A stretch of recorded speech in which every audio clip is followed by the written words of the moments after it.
Whitney Houston foi uma das cantoras mais premiadas da história. Coleciona Grammys, Emmys e muitos outros prêmios. Mas você sabe qual foi a causa da sua morte? Por qual motivo passou a citar a Bíblia nos seus últimos dias? E o melhor, com quem ela brigou em uma festa 2 dias antes de morrer? Eu sou Benjamin e eu vou mostrar para você como foi a vida e os últimos momentos da cantora Whitney Houston. Whitney Elizabeth Houston nasceu no dia 9 de agosto de 1963, na cidade de Newark, em Nova Jersey, nos Estados Unidos. Sua mãe era a também cantora Emily Houston, mais conhecida pelo nome artístico Cissy Houston. O seu pai era o executivo na área de entretenimento chamado John Russell Houston Jr. Ela tinha um irmão mais velho chamado Michael Houston e outro chamado Gary Garland, que era jogador de basquete. Seus pais se separaram quando ela apenas tinha 4 anos de idade. Aos 11, ela entrou para o coral da Igreja Batista que frequentava junto com a família. Mesmo adolescente, ela já cantava em algumas casas noturnas, quando ia acompanhar a sua mãe. No começo dos anos de 1980, a cantora começou a sua carreira como modelo e teve um relativo sucesso, mas o seu sonho mesmo era cantar. Em 1983, o produtor Clive Davis conheceu a garota. Ele então decidiu produzir o primeiro álbum de Whitney Houston. Mas como ela não queria lançar qualquer coisa, demoraram 2 anos até que se terminasse todas as músicas, e mais algum tempo para lançar tudo que foi produzido. 5 anos depois, ela finalmente lançou o seu primeiro álbum denominado Whitney Houston. Foi simplesmente um estouro. Ela vendeu 25 milhões de cópias e ainda faturou seu primeiro Grammy Award. Todos estavam empolgados com ela, a considerando uma grande surpresa. Já no começo dos anos de 1990, o seu sucesso era inquestionável, e suas músicas como I Will Always Love You assumiu o primeiro lugar entre as mais ouvidas nos Estados Unidos, Reino Unido e vários outros países. Ela chegou até a fazer pontas em filmes de Hollywood. E, além do sucesso na carreira, a parte amorosa seguia de forma promissora. Em 1992, ela se casou com o cantor Bobby Brown. Um ano depois, deu à luz a sua única filha, Bobby Houston Brown. O sucesso não parava. Em 1997, produziu e estrelou um filme musical para a televisão chamado Cinderela. 60 milhões de pessoas pararam para assistir à exibição de suas casas no dia em que a obra foi lançada. Foi uma das maiores audiências da TV para um filme. Mas a partir do ano de 2002, a realidade aparentemente perfeita começou a dar indícios de estar em uma iminente crise. Veio a público que Whitney sofria com depressão e ainda abusava do uso de drogas, incluindo a cocaína. E era algo bem extremo, havendo casos em que ela chegou a passar 5 dias internada em uma clínica de reabilitação. Não por acaso, sua carreira já não ia tão bem como antes. Em 2007, ela se separou do marido. Depois, ficou revelado que o casamento deles era muito complicado desde o início. Havia agressões, humilhações, ameaças e tudo mais que uma relação abusiva poderia ter.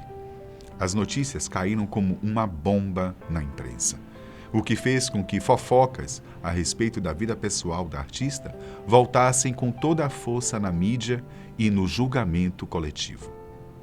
Por volta do ano de 2008, ela conseguiu dar a volta por cima.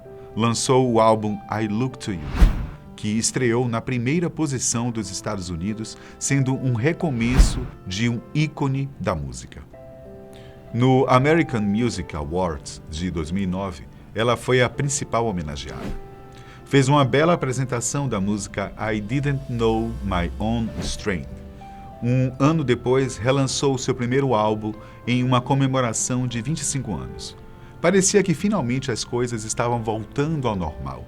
Até mesmo o público estava otimista e parecia ter esquecido a nuvem negra que assolou o mundo de Whitney tempos antes disso. A artista voltou a produzir um filme. Dessa vez seria um remake de uma obra chamada Sparkle. Infelizmente, Ela não teve tempo de ver os resultados do filme, que foi lançado na metade do ano de 2012. O último da vida de uma das maiores artistas da história.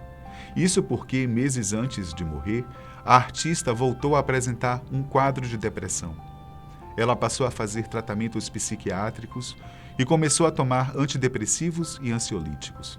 Para piorar, convivia com ameaças de seu ex-marido, além de lidar com severos problemas familiares, como o fato de sua filha ter começado a usar drogas.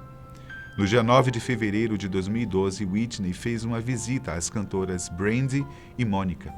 Whitney não estava sozinha. Com ela estava Clive Davis, o mesmo produtor musical que a lançou para o mundo.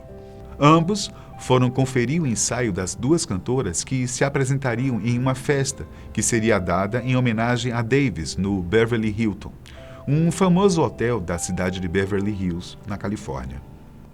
Ainda no dia 9, Houston faria sua última aparição pública. Juntamente com sua filha, Bobby Brown, ela foi convidada para uma confraternização promovida pela cantora Kelly Price, que havia ganhado há pouco tempo um Grammy. A festa foi na True Hollywood, uma badalada casa noturna, e o nome da celebração era Kelly Price and Friends Unplugged for the Love or R&B Grammy Party. Lá, com a dona da festa, a artista cantou a música Jesus Loves Me. Pode parecer que essa foi uma música aleatória, mas depois descobriu-se que não foi. Nos últimos dias, ela passou a citar frequentemente trechos da Bíblia e a cantar hinos de louvor gospel. Certa vez, disse a um de seus amigos que ela não só iria ver Jesus, como ansiava para que isso acontecesse logo. Ninguém realmente soube explicar o motivo naquela época, mas era evidente que Whitney estava diferente. Nessa tal festa, Whitney conheceu Stacey Francis. Stacey era a finalista do programa de talentos, o famoso X Factor. Ela já havia afirmado que era uma grande fã de Whitney Houston e que tinha muita vontade de encontrá-la novamente, já que quando criança, certa vez, em 99, subiu ao palco para cantar com a cantora em um daqueles momentos em que o artista chama alguém para a plateia. Whitney ficou muito feliz ao saber da história e juntas as duas começaram a conversar. Porém, em um dado momento, Ray G, que havia tido um relacionamento com Whitney, se juntou à conversa. Sabe-se lá por qual motivo, que ainda não se sabe, a cantora ficou extremamente irritada e começou a tentar agredir Stacey. As duas foram separadas e, segundo testemunhas, apesar de um arranhão ou outro, nada demais aconteceu, já que as pessoas conseguiram separá-las a tempo. Whitney foi embora da casa noturna. Alguns afirmaram que ela estava sangrando. Os amigos rebatem essas informações dizendo que, na verdade, ela estaria suada por conta da performance e da festa, onde ela estava dançando e cantando. De qualquer forma, é unanimidade que, no dia 10, a noite de Whitney Houston foi dentro do Beverly Hilton Hotel. Ela passou todo o tempo com amigos, bebendo bastante e conversando de forma bem alterada, inclusive falando muito mais alto do que os demais. O dia 11 de fevereiro era o dia escolhido para a festa de Clive Davis. Por essa razão, Whitney já estava hospedada no hotel. Se lembra que eu falei sobre o fato de Whitney estar falando constantemente sobre a Bíblia? Novamente, na manhã do dia em que morreu, ela citou novamente passagens da Bíblia. No caso, Whitney se referia ao momento em que João Batista encontra Jesus no Rio Jordão. Depois disso, Whitney recebeu uma ligação de sua prima, Dionne Warwick. Ela perguntou à artista a respeito da mesa em que Whitney iria ficar, pois queria ficar junto com ela. Depois de tudo resolvido, ela se despediu da prima naturalmente. Às 3h15 da tarde do mesmo dia, outra ligação. Dessa vez, Whitney falou com a sua mãe, Cissy Houston. A conversa foi meramente trivial, e até aquele momento nada demais parecia estar acontecendo. Nenhum indício de que aquele dia, tranquilo, e véspera da tão esperada festa à noite, seria o último dia de vida da dona de um dos timbres mais impressionantes já vistos.